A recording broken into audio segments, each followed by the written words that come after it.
Nagsimula ang kwento kay Leon, isang Italian hitman na nakatira sa New York City. Nagtatrabaho siya para kay Tony, ang pinuno ng mafia na nagpapatakbo ng Supreme Macaroni Company retail business. Si Leon ay kasalukuyang nasa isang trabaho upang pigilan ng isang thug na nagngangalang Fatty, na planong sakupin ang teritoryo ni Tony. Sa sumunod na eksena, nahanap ni Leon si Fatty sa isang hotel, kung saan pinilit niya ang isang receptionist na balaan si Fatty sa kanyang pagdating. Nang makita ni Fatty ang potensyal na banta, inutusan niya ang kanyang mga tauhan na hintayin siya sa labas ng elevator. Sa sandaling bumukas ang pinto ng elevator, agad silang nagpaputok, only to discover na binaril nila ang isa sa kanila. Kasunod nito, naghiwa-hiwalay ang mga tauhan sa pagtugis sa assassin. Naganap ang isang magulong engkwentro at isa-isang pinabagsak ni Leon ang mga tulisan. Kalaunan ay ikinulong niya si Fatty sa isang silid, at pagkatapos ay pinatay ang mga nakaligtas na tauhan. Dinayal ni Fatty ang 911 para humingi ng tulong, ngunit bago pa siya makapagsalita sa mga pulis, lumabas si Leon sa likuran at tinutukan siya ng kutsilyo sa lalamunan. Nag-alok si Fatty ng malaking halaga ng pera para palayain siya, ngunit tinanggihan ni Leon ang alok at inutusan lang siyang gumawa ng tawag. Sumagot si Tony mula sa kabilang linya, at nagbantang umalis na siya sa lungsod. Tiniyak ni Leon na nakuha ni Fatty ang mensahe. Do you understand? Bago siya pinayagang makaalis. Kalaunan, nag-grocery si Leon at pagkatapos ay bumalik na sa kanyang apartment. Habang umaakyat siya sa hagdan patungo sa kanyang flat, napansin niya ang isang malungkot na 12 anyos na batang babae na nagngangalang Matilda na naninigarilyo sa hagdanan. Napansin niya ang isang marka sa kanyang mukha at tinanong kung ano ang nangyari, ngunit tumugon ang bata na nahulog siya mula sa kanyang bisikleta. I fell off my bike. Ang totoo, nakatira si Matilda kasama ang kanyang dysfunctional na pamilya at regular siyang binubugbog ng kanyang mapang-abusong ama. Ang ama ni Matilda ay nagtatrabaho para sa mga tiwaling opisyal ng DEA na binabayaran siya para mag-imbak ng cocaine sa kanyang apartment. Nang araw ding yun, binisita ng mga agent ang ama ni Matilda matapos matuklasang nawawala ang cocaine. Ang isa sa mga agent na nagngangalang Malky ay hinimok siyang umamin ngunit iginiit ng ama ni Matilda na inosente siya. Si Norman, ang kanilang drug addict na employer, ay napansin ito at lumapit upang amuyin siya.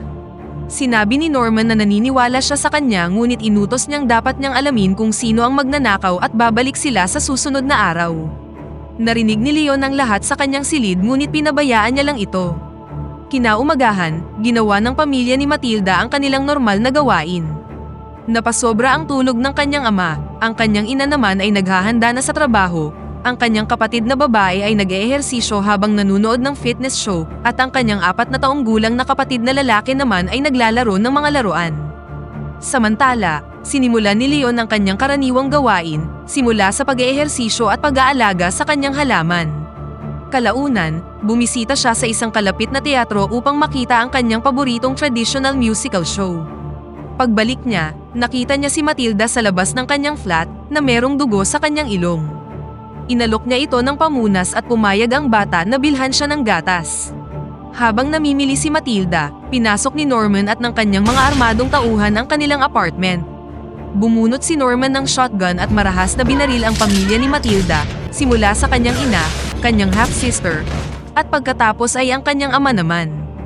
Habang nagtatago sa ilalim ng higaan ng kanyang nakababatang kapatid, ginalugad ni Norman at ng kanyang mga tauhan ang buong bahay para hanapin ang ninakaw na cocaine. Sinamantala ng ama ni Matilda ang pagiging distracted nila sa pamamagitan ng pag-abot sa kanyang shotgun at sinimulan ang pagpapaputok. Sa sobrang takot, tumakas ang maliit na bata ngunit walang awa siyang pinatay ng mga gangster. Nang maubusan na ng bala ang ama ni Matilda, sinubukan niyang tumakas ngunit pinatay din siya ni Norman.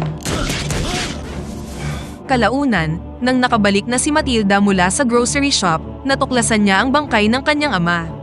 Nagmamadali siyang lumabas sa kanyang apartment, pinindot ang doorbell ni Leon, at nakiusap sa kanyang kapitbahay na papasukin siya.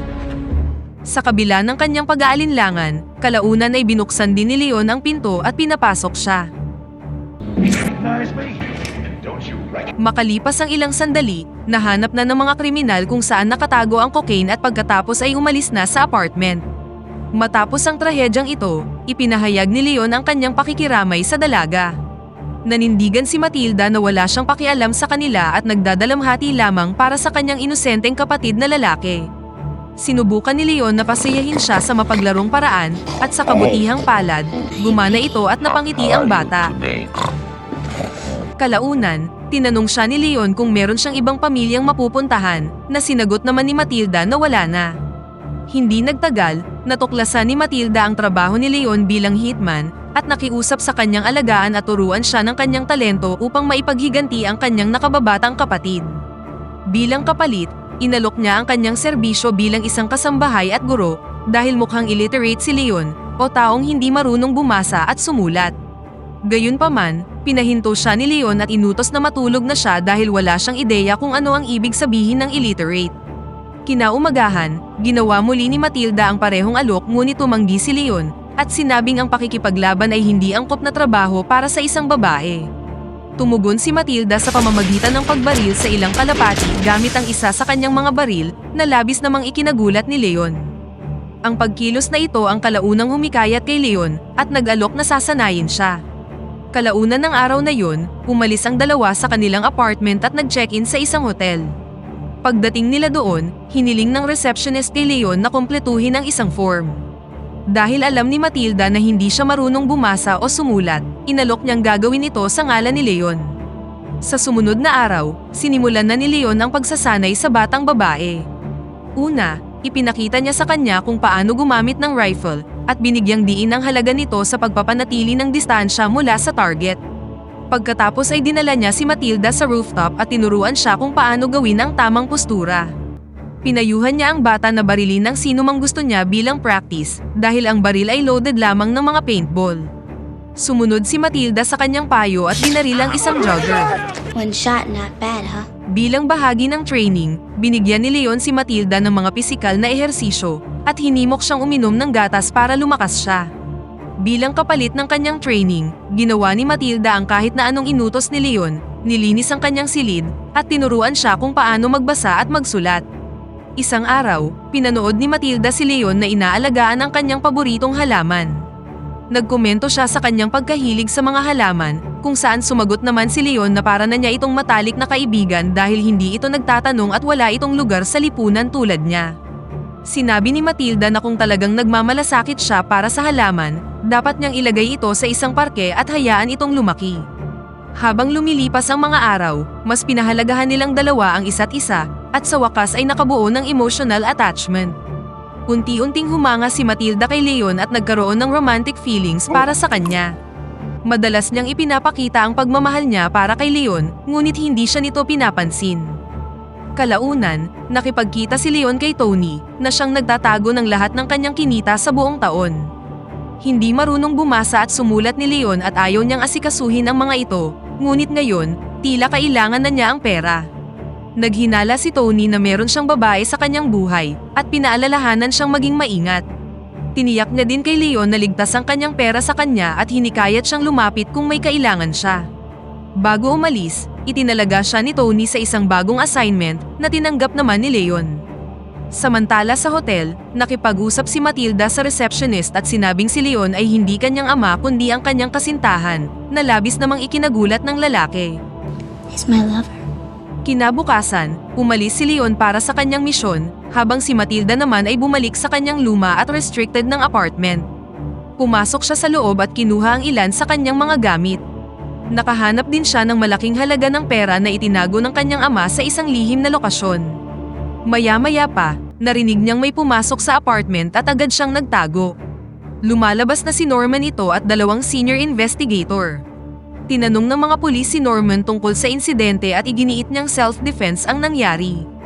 Pagkatapos ng maikling pagdedebate, umalis ang mga detective at sinundan ni Matilda si Norman sa isang taxi. Hindi nagtagal, na-realize niyang si Norman ay isang DEA agent. Kalaunan ng araw na yun, nanunood si Matilda ng cartoons nang dumating si Leon na may dugong umaagos mula sa kanyang braso. Bago pa siya makapag-shower, kumatok ang receptionist sa pinto at pilit silang pinaalis sa hotel. Kasunod nito, pumunta ang dalawa sa isa pang hotel kung saan naligo si Leon at ginamot ang kanyang sugat sa dibdib. Pagkatapos ay inalok siya ni Matilda ng pera at hiniling na patayin ni Leon ang mga lalaking pumatay sa kanyang kapatid. Gayunpaman, tumanggi si Leon na gawin ang trabaho at sinabing masama ang paghihiganti. Sinabi ni Leon na ang pagpatay ay may masamang epekto sa buhay ng isang tao. Upang mailarawan ang kanyang punto, iminungkahi ni Matilda ang larong Russian roulette at kung mananalo siya, gagawin ni Leon ang trabaho. Hinulaan ni Leon na matatalo si Matilda dahil narinig na niya ang bala ng baril. Sa kabila nito, hinila pa rin ng dalaga ang gatilyo, ngunit nagawang maitulak ni Leon ang baril sa huling minuto. I win. Kasunod ng insidente, dinala ni Leon si Matilda kay Tony at hiniling sa mafia boss na kunin ang bata. Nag-alala si Tony dahil batang-bata pa si Matilda, ngunit kinumbinsi siya ni Leon na bigyan siya ng pagkakataon. Kasunod nito, sinamahan ni Leon si Matilda sa kanyang unang assignment. Lumapit sila sa silid ng target at inakit siya ni Matilda na buksan ang pinto. Pagkatapos maisagawa ang masusing pagsusuri sa silid, inutos ni Leon sa lalaki na tumayo sa isang sulok. Tinuruan niya si Matilda ng tamang pag-asinta at pinayagan siyang barilin ang lalaki gamit ang mga paintball. Pagkatapos ay binaril na ni Leon ang lalaki. At binigyan si Matilda ng kaunting training session bago umalis sa lugar. Mula sa puntong yun, nagtulungan sina Leon at Matilda at ginamit ang parehong diskarte para patumbahin ang maraming magkakasunod na target. Gayunpaman, isang araw, narinig ni Leon ang target na ihinahanda ang isang baril sa loob at agad niyang inilayo si Matilda mula sa potensyal na panganib. Pinayuhan niya ang bata na sa ganitong sitwasyon, dapat na silang gumamit ng granada. Nang bisitahin ni Leon si Tony, tila kinakabahan siya sa unang pagkakataon. Inutusan niya si Tony na ibigay kay Matilda ang lahat ng kanyang pera kapag may nangyari sa kanya at sinabi ni Tony na makakaasa siya sa kanya. Kalaunan, naghanda na si Leon para sa kanyang sunod na assignment, ngunit mas pinili niyang pumunta ng mag-isa sa pagkakataong ito dahil isa itong napakalaking trabaho. Habang nasa ibang bansa si Leon, si Matilda ay nanatili sa bahay, inalagaan ang halaman ni Leon, nanood ng telebisyon at plinano ang kanyang paghihiganti. Pagkatapos ng ilang pagmumuni-muni, mas pinili niyang gawin ang paghihiganti ng mag-isa. Kasunod nito, nilagyan niya ang isang backpack ng mga baril mula sa koleksyon ni Leon at umalis na para patayin si Norman. Pumasok siya sa opisina ng DEA habang nagbabalat kayo bilang isang delivery girl at dahan-dahang pumasok sa banyo ng mga lalaki. Sa kasamaang palad, tinambangan siya ni Norman at inutusan siyang ihulog ang bag. Tinanong niya kung sino ang nagpadala sa kanya at tumugon naman si Matilda na kumikilos siya sa kanyang sarili upang ipaghiganti ang pagkamatay ng kanyang nakababatang kapatid. Ang kanilang pag-uusap ay nagambala ng isa sa mga tauhan ni Norman na naghatid ng nakakagambalang balita tungkol sa pagkamatay ng kanilang kaibigan na si Malky at lumalabas na si Leon ang may pananagutan sa kanyang pagkamatay. Sa pagkabigla sa revelasyong ito, inutusan ni Norman ang kanyang mga tauhan na pansamantalang samahan si Matilda sa kanyang opisina. Nang bumalik si Leon sa kanyang apartment, natuklasan niya ang isang mensahe mula kay Matilda na nagdedetalye ng kanyang mga plano.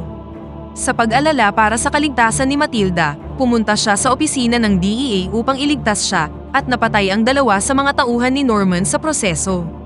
Nang sumunod na gabi, sinubukan ni Matilda na ligawan si Leon ngunit tinanggihan niya ito dahil 12 taong gulang pa lang siya. Sa halip, ikinwento niya ang kanyang personal na buhay kung paano siya naging hitman. Noong 18 taong gulang pa lang si Leon, umibig siya sa isang batang babae mula sa isang mayamang pamilya sa Italia, sa kabila ng katotohanang naghihirap ang kanyang pamilya. Balak ng magtana ng dalawa ngunit nang matuklasan ito ng ama ng dalaga, pinatay niya ang kanyang sariling anak. Sa sobrang galit, pinatay ni Leon ang ama bilang paghihiganti at tumakas papuntang New York kung saan nakilala niya si Tony at nagsimulang magtrabaho para sa kanya. Kinagabihan, binisita ni Norman at ng kanyang mga tauhan si Tony. Inilabas niya ang kanyang galit sa Italian hitman na pinagpapatay ang ilan sa kanyang mga kasamahan. Gusto niyang malaman kung sino ang hitman at tinanong si Tony tungkol sa kanyang lokasyon. Si Tony, na meron ding sariling pamilya, ay wala nang naging ibang choice at isiniwalat ang lokasyon ni Leon. Kinaumagahan, bumili si Matilda ng ilang supply sa grocery store nang bigla siyang hulihin ng NYPD unit na ipinadala ni Norman. Kinidnap nila siya at tinanong kung alam niya ang code para makapasok sa apartment ni Leon.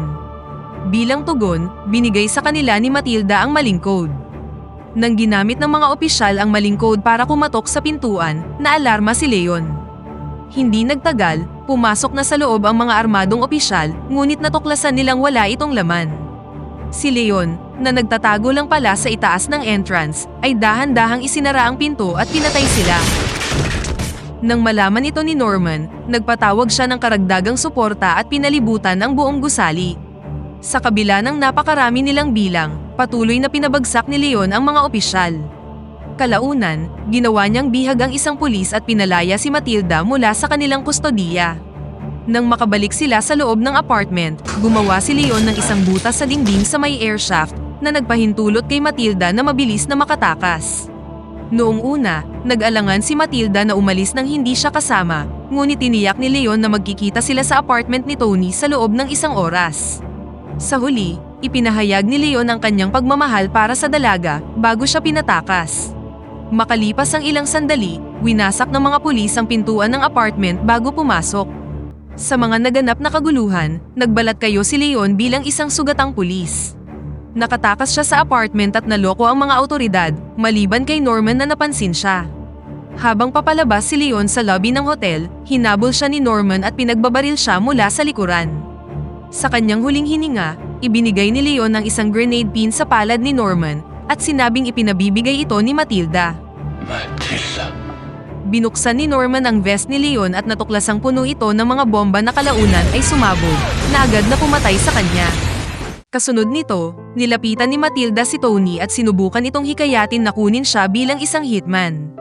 Gayunpaman, tahasang tumanggi si Tony na kumuha ng isang 12 taong gulang na batang babae tulad ng ipinangako niya kay Leon. Get it out of your goddamn head. It's over. Leon's dead. Binigyan siya ni Tony ng $100 na allowance at hinimok siyang bumalik sa pag-aaral. Sa kabutihang palad, kahit na ilang linggo nang absent si Matilda, tinanggap pa rin siya ng principal nang ipinaliwanag ni Matilda ang nangyari sa kanyang pamilya. Sa huling eksena, naglakad si Matilda papunta sa isang bakanteng lote malapit sa paaralan at itinanim ang paboritong halaman ni Leon at dito na nagtatapos ang pelikula. Pakipindot naman ang like button kung nagustuhan mo ang pelikula at kung hindi naman, pindutin mo ng 2 beses ang dislike button para lang makasiguro.